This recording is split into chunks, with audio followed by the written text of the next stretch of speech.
You're listening to Do This First, a daily personal development podcast that focuses on science-backed, actionable steps towards your best year ever. Hi, I'm Sandy, your host. Today, we're continuing with our Great American Novel Series, installment number 7, The Confederacy of Dunces, Irony and Human Folly. A Confederacy of Dunces is widely regarded as one of the great novels of American literature. There are several factors that contribute to its esteemed status. For example, it won a Pulitzer Prize. The novel was awarded the prize for fiction in 1981, a year unfortunately after its posthumous publication and its author had died. This prestigious award signifies its recognition by the literary community and underscores its importance. Also, the unique protagonist, Ignatius J. Reilly. The novel's central character is one of the most memorable and complex protagonists in modern literature. His eccentricities and intellectual arrogance and outlandish behavior make him a unique, larger-than-life character that has captivated readers. Then the satirical brilliance. The novel is celebrated for its sharp satire and humor. It presents a biting critique of various aspects of society and human nature. Its wit and comedic elements have endeared it to generations of readers. And then the rich New Orleans setting. The vivid and authentic portrayal of New Orleans, with its unique culture and vibrancy, adds a very distinct flavor to the novel, making it not just a story, but an immersive experience of the city's life and atmosphere. And unfortunately, I kind of hinted to this earlier, the tragic backstory. The story of its publication is also part of its legend. John Kennedy Toole, who's the author of A Confederacy of Dunces, committed suicide in 1969, and his mother, Thelma Toole, her relentless efforts to get the novel published adds a poignant, almost mythical element to the novel's history. And then there's the literary praise. Esteemed authors and critics have praised the novel for its originality, its depth, its humor. Walker Percy, who helped get the novel published, regarded it highly and wrote a compelling foreword to the book. Let me provide a brief biographical sketch of the primary characters in A Confederacy of Dunces, along with an explanation of their folly or absurdity, which really shapes the story. Of course, there's Ignatius J. Reilly. Ignatius is the novel's protagonist. He's a 30-year-old, highly educated yet very unemployed man living with his mother in New Orleans. Ignatius holds a master's degree in medieval history and has a larger-than-life personality. He is disdainful of modern society and believes himself to be a misunderstood genius. Ignatius's main folly is his grandiose self-delusion. He believes he is intellectually superior to everyone around him and is constantly on a quest to correct what he sees as the moral and cultural decay of society.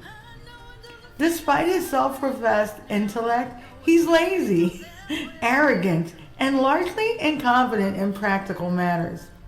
His many schemes, such as starting a workers' revolt at Levi Penn's, are fueled by his misguided idealism and consistently result in farce rather than accomplishment. His disdain for work and his overindulgence in food and pseudo-intellectual pursuits further underscore his absurdity. And then there's Irene Reilly, his mom, Ignatius's mom. She's a widow and she struggles to manage her household and finances. She is kind but somewhat naive and often overwhelmed by her son's over-the-top behavior. Irene's folly lies in her enabling of Ignatius's behavior. She indulges her son and largely supports him despite the lack of contribution and his disrespectful attitude towards her. Her attempts to date and reclaim her own life add a bittersweet yet absurd quality to her character. And then there's Myrna, Myrna, who is often referred to as the Minx, is Ignatius's on and off again girlfriend from college. She is a progressive, socially active woman who moves to New York City to pursue various political and social crusades. Myrna's absurdity stems from her constant need to involve herself in movements and causes, often in a superficial and heavy-handed way. Her letters to Ignatius are filled with psychoanalysis and jargon that highlight her self-righteousness. Ironically, despite her outward activism, she shares a peculiar, albeit antagonistic, connection with Ignatius, whose views are diametrically opposed to hers. Ignatius J. Reilly sees himself, as I stated previously, as a superior intellect and a misunderstood genius. He believes he's on a quest to save the world from its own foolishness. However, his actions often contribute to chaos and failure, underlying the paradox of his character. Early in the novel, Ignatius is introduced while protesting against modern society at the Night of Joy bar. He critiques the world around him but is unsuccessful in his intellectual pursuits and personal ventures. His idealism often results in absurdities. For example, his attempt to start a crusade for Moorish dignity at Levi Pants leads to a farcical outcome rather than the social reform he envisioned. Ignatius constantly complains about the shortcomings of the modern world, yet he is a product of it, depending on his mother and engaging in indulgences like hot dogs and movie-going. Ignatius's frequent condemnation of the cinema as a perverse modern invention contrasts sharply with his own regular attendance at the movies. This ironic behavior highlights his self-delusion and the gap between his professed ideals and his actual practices. The irony of Ignatius as a working-class hero. Ignatius' unsuccessful attempts to be a working-class hero in various jobs only showcases his incompetence and the contradictions in his ideology. When Ignatius takes a job at Levi Pants, he concocts a plan to lead a workers' revolt. Instead of empowering the workers, his efforts are absurd and ineffective, leading to his dismissal. Here, the author uses situational irony to show how Ignatius's grandiose plans unravel into farce. The relationships Ignatius has with other characters are also fraught with irony. For instance, his relationship with his mother, Irene, is a paradox. He believes he is in control, but in reality, she holds much of the power, including financial control. Ignatius often belittles and dismisses his mother, viewing her as intellectually inferior. However, the irony is that without her financial support, he would be unable to maintain his grandiose visions. This dependence becomes more apparent when his mother insists on him finding a job to help pay for the damage caused by his reckless behavior. Ignatius's on and off again girlfriend, Myrna, also serves as another source of irony. She represents the progressive elements of society that Ignatius despises, yet he is inexplicably drawn to her. Their correspondence throughout the novel is filled with ironic statements. Ignatius writes letters denouncing Myrna's actions and beliefs, but it's clear that her adventures and active life disturb him precisely because they highlight his inaction and failures. One of the most ironic situations is when Ignatius tries to stage a protest with Dorian Green and his friends to clean up New Orleans. Instead of achieving his goal, the situation deteriorates into a chaotic and farcical fiasco, underscoring the futility of his self-assigned missions. A Confederacy of Dunces fundamentally encourages us to not take ourselves too seriously. This message is conveyed through both the narrative and the antics of Ignatius and the rest of the characters. Humor and satire highlights the absurdities in the lives of the characters. The exaggerated situations and the characters' often ridiculous responses serve to remind us of the folly in extreme seriousness. Ignatius is written as a deeply flawed individual whose inflated self-importance often leads to his downfall. His lack of self-awareness and his inability to see the humor in his own actions make him a caricature of what happens when one takes oneself too seriously. Through Ignatius, the narrative shows that an inability to laugh at oneself and recognize one's limitations can lead to isolation and failure. It teaches us the value of humility and the ability to see one's own absurdities.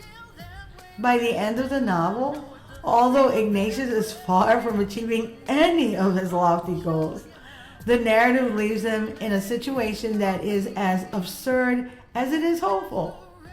His life remains a series of humorous misadventures, highlighting that life's unpredictability is best met with a degree of humor and flexibility. John Kennedy Toole's A Confederacy of Dunces uses its colorful characters and satirical narratives to gently mock the pretentious and self-importance people often attach to themselves and their endeavors. The overarching lesson is clear. Recognizing and embracing the humor in life's absurdities and not taking oneself too seriously can lead to a more harmonious and less stressful existence. Humility and the ability to laugh at oneself are emphasized as essential virtues in navigating the complexities of life.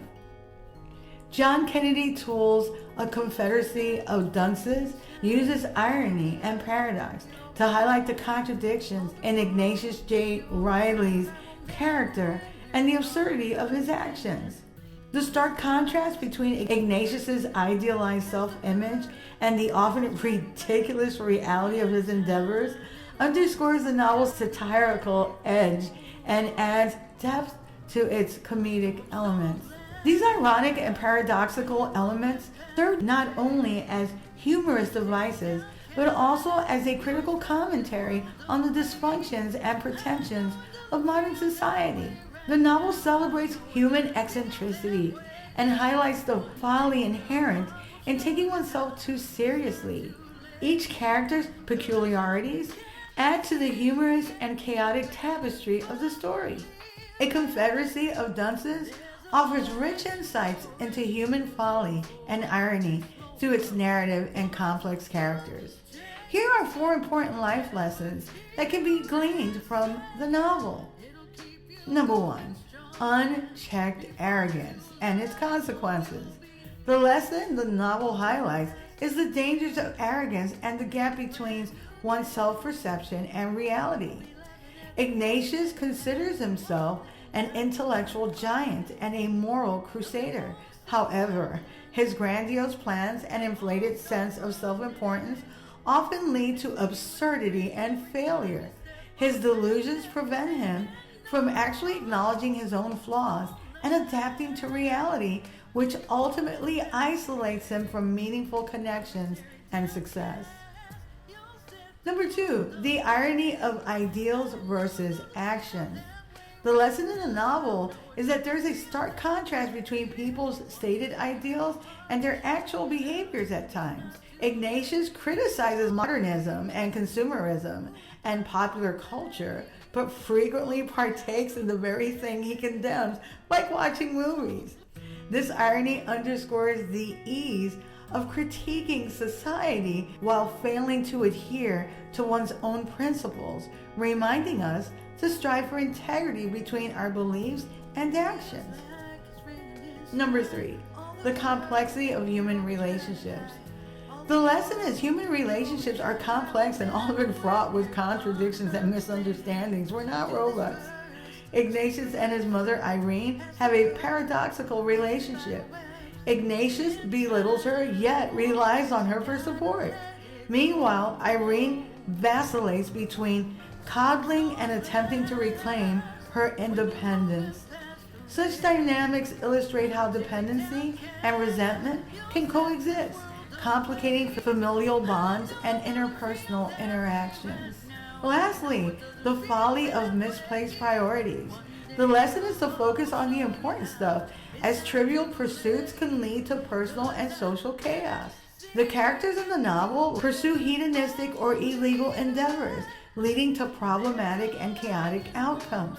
Their actions are driven by misplaced priorities, resulting in unintended and often negative consequences. This serves as a cautionary tale about the importance of aligning our efforts with meaningful and ethical goals. And another lesson that we can learn is also the irony of social reform. Efforts to bring about social change can become ironic or counterproductive if driven by flawed motivations or lack of misunderstanding. Ignatius's attempt to incite a workers' revolt at Levi Pants is driven by his own delusions of grandeur rather than genuine concern for the workers. The resulting fiasco highlights the irony that well-intentioned but misguided reforms can exacerbate issues rather than resolve them. Effective social change requires humility, empathy, and a thorough understanding of the context. A Confederacy of Dunces serves as a humorous yet poignant exploration of human folly and irony. The novel teaches us about the pitfalls of self-delusion, the importance of aligning ideals with actions, the complexities of human relationships, the dangers of misplaced priorities, and the potential ironies in attempts at social reform. It also teaches us to laugh at ourselves and not take ourselves too seriously. Through its vivid characters and satirical narratives, the novel encourages self-reflection, empathy, and a more nuanced understanding of human nature. A Confederacy of Dunces is considered a masterpiece of modern literature for its unique blend of comedy, pathos, and social commentary, and continues to be celebrated as a significant and influential work. If you like what you're hearing, don't forget to leave a review.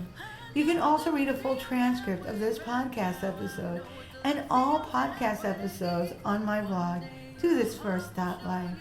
You can also subscribe to my YouTube channel at Do This First. I'm trying to get to 10,000 and I am at 4.62 now. And I'll continue to update that amount on each episode. And thank you for subscribing. You can also sign up for my new weekly newsletter, which will help you get your week started on a positive note, and updates on coaching, books, merch, and my public speaking engagements as they become available. Tomorrow, we'll continue with our series, Life Lessons from the Great American Novel. Till tomorrow. Moving past the